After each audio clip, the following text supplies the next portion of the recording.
Cet homme a tout simplement déplacé une montagne à main nue. Et il nous enseigne par la même occasion comment se relever d'un événement douloureux, comment faire preuve de résilience, comment aller au bout de son projet même quand personne ne croit en vous. C'est une histoire d'amour, c'est une histoire d'audace et de leadership qui va vous aider à oser trembler pour vibrer.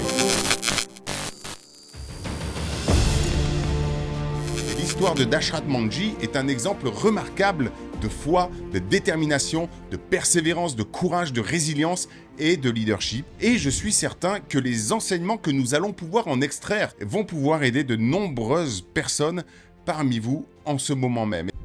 Voilà.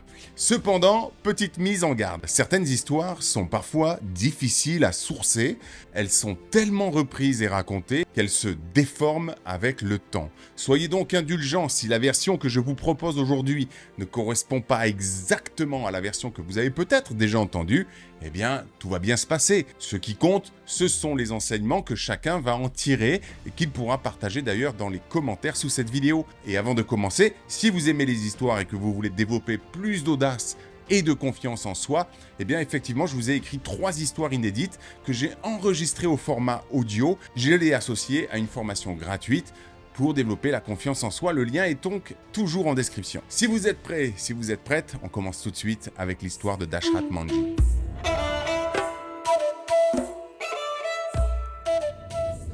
Isolé des grandes villes, le petit village de Gaylor se trouve dans l'est du Bihar. On est donc en Inde.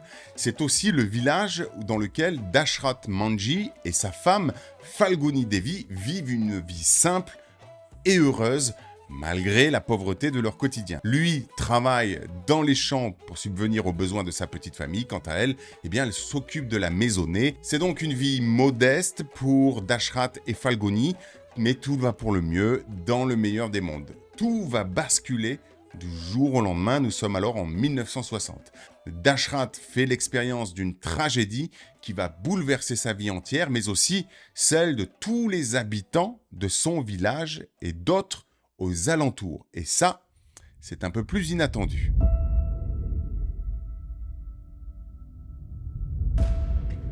Comme je vous l'ai dit, l'histoire diffère selon les versions. Mais, encore une fois, l'issue reste la même. Alors que Dashrath travaille dans les champs, à quelques kilomètres du village, eh bien sa femme, Falguni, bien qu'elle soit enceinte, se prépare, comme convenu avec son mari, à le rejoindre pour lui porter de l'eau, son repas et en profiter pour passer un petit peu de temps en amoureux. Pour cela, il faut quand même arpenter la base de la montagne qui surplombe le village. En effet, le champ dans lequel travaille son mari est juste de l'autre côté, on va dire, d'une crête. Et ce jour-là, le soleil brille très haut dans le ciel. D'ailleurs, ça fait plusieurs jours que ça cogne et du coup, bien, ça rend le sol sec et encore plus instable que d'habitude. Falguni le sait très bien, elle a l'habitude, le chemin est sinueux et malgré sa prudence habituelle, Falguni trébuche, elle glisse et se voit projetée violemment au sol pour dévaler la montagne. La jarre d'eau qu'elle portait sur la tête se brise, gravement blessée. Falguni est véritablement en danger. C'est un villageois qui découvre la pauvre femme allongée sur le sol. Il court à toute allure pour alerter son mari. Dashrath apprend la nouvelle, son cœur bat à 100 à l'heure. Il court au plus vite pour rejoindre sa femme agonisante. Lorsqu'il arrive, elle est toujours en vie.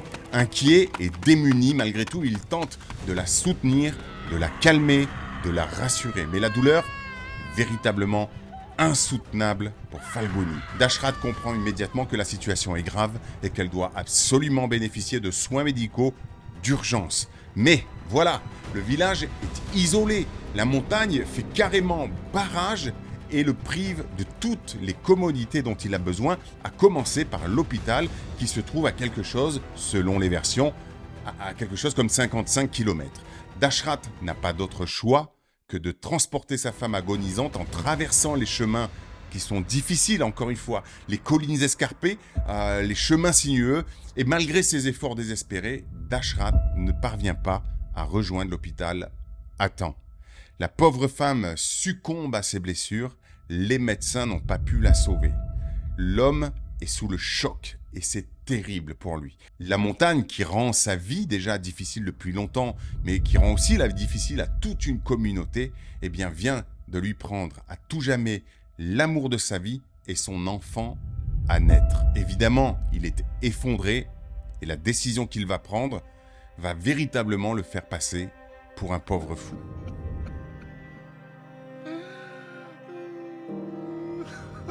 Bouleversé, mais aussi déterminé à éviter que d'autres ne subissent le même sort que Falguni, Dashrath prend alors une décision audacieuse, courageuse et un peu désespérée, certainement pour transcender sa douleur et faire de cette terrible tragédie une source d'énergie, de motivation et de détermination pour réaliser quelque chose effectivement d'extraordinaire, pour changer non seulement sa vie, mais aussi celle de toute sa communauté. Armé de quelques outils rudimentaires comme une pioche, un marteau, un simple burin, et avec seulement ses propres mains, je veux dire, il n'y a pas des machines, il n'y a pas de tractopelle, il n'y a pas de mini-pelle ou de ce que vous voulez là, c'est juste ses mains et des pauvres outils. Il va creuser un passage à travers la montagne. Quand je dis qu'il déplace la montagne à main nue, c'est qu'il prend la terre, il la prend et il la déplace sur le côté pour traverser la montagne. Les gens du village l'observent et pensent qu'il est complètement devenu fou par chagrin.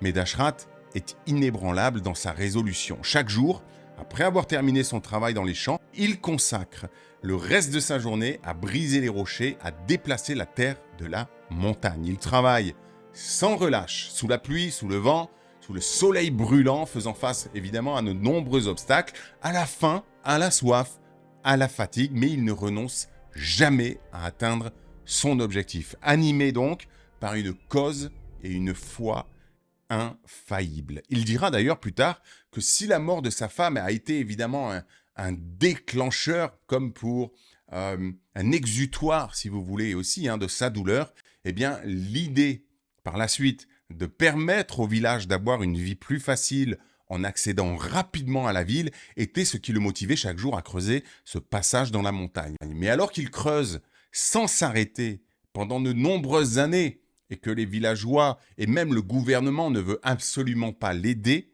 Dashrath n'imagine pas ce qu'il va se produire par la suite.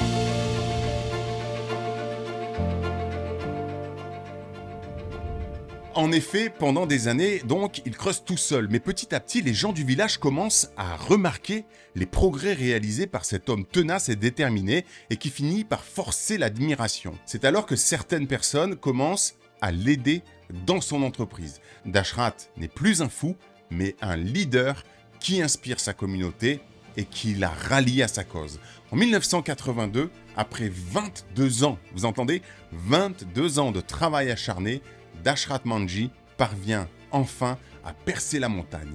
Il crée un passage de 110 mètres de long, de 9,1 mètres de large et 7,6 mètres de profondeur. Il réduit ainsi la distance entre son village et l'hôpital de 55 km à 15 km. Là aussi, les versions diffèrent. Mais quoi qu'il arrive, il améliore considérablement la vie de milliers de personnes.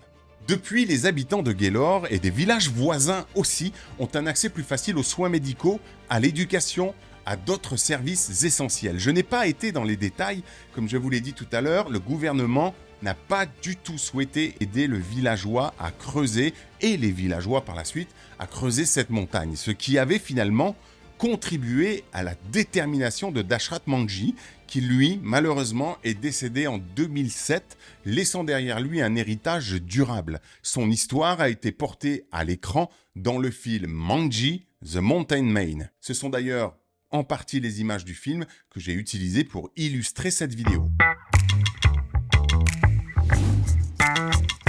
Alors que nous enseigne Dashrath Manjhi? Je vois 3 ou 4 enseignements à en tirer, et bien sûr, ce n'est que ma propre lecture. Elle peut ne pas vous convenir, elle peut ne pas vous parler ou que sais-je, et je vous invite vraiment à partager d'ailleurs en commentaire quelle est votre lecture à vous. Ça peut vraiment contribuer à la communauté pour tirer des enseignements de ce genre d'histoire. Les tragédies que l'on traverse dans la vie sont parfois à l'origine de projets ambitieux que jamais nous n'aurions relevés dans notre vie. Évidemment, pour la plupart des gens, tout comme moi d'ailleurs, il est difficile d'entendre que les tragédies peuvent se transformer en opportunités.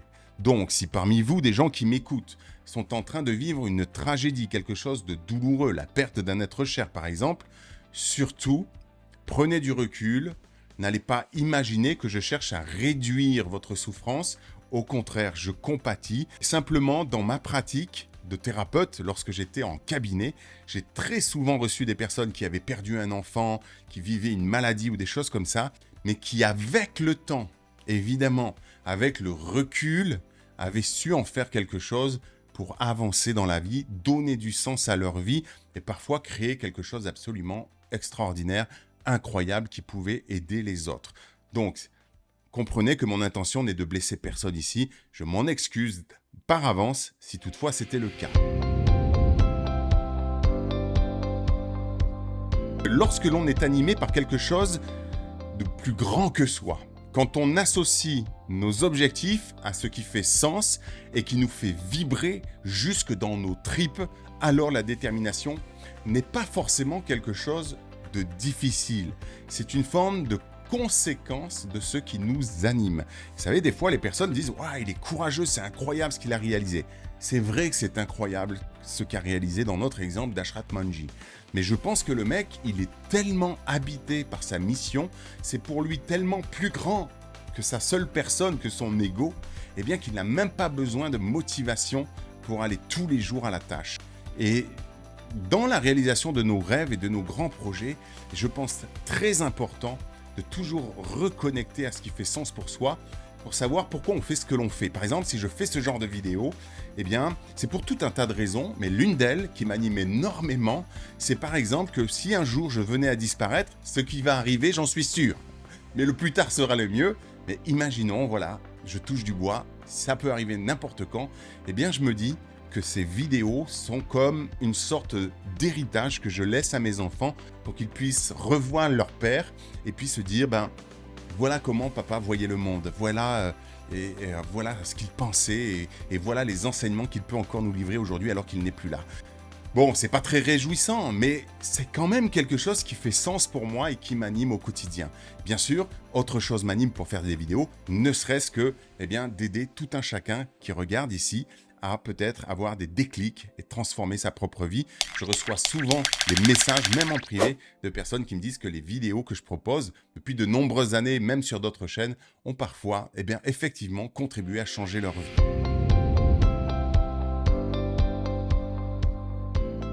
Toute vérité passe par 3 étapes. D'abord, elle est ridiculisée, ensuite, elle est violemment combattue et enfin, elle est acceptée comme une évidence. Dashrat Manji était un vrai leader qui a rallié à sa cause en incarnant la mission qu'il s'était fixée pour naturellement, au bout de quelques années, rallier à sa cause toute sa communauté et même le pays entier. Ne cherchez pas à convaincre les personnes qui ne croient pas en vous. Incarnez vos objectifs. Laissez parler les gens, agissez avec discernement et les gens, tôt ou tard, vous rejoindront et seront convaincus parce que vous êtes capable de créer. La prochaine fois que vous faites face à un obstacle qui peut-être vous semble insurmontable, qu'il soit déguisé en déception, en échec, en drame ou en défi, prenez le temps de prendre de la hauteur, évidemment, de vivre l'émotion, de vivre ce que vous avez à vivre. Je n'ai pas de conseils à vous donner sur comment vous devez gérer les difficultés. Mais peut-être souvenez-vous, à un moment donné, de l'histoire de Dashrat Manji, l'homme qui a déplacé une montagne à main nue. Puissiez-vous en tout cas trouver en vous la force et la résilience pour surmonter les épreuves, poursuivre vos rêves aussi difficiles qu'ils puissent paraître, et ainsi créer un impact positif dans votre propre vie et dans celle des autres.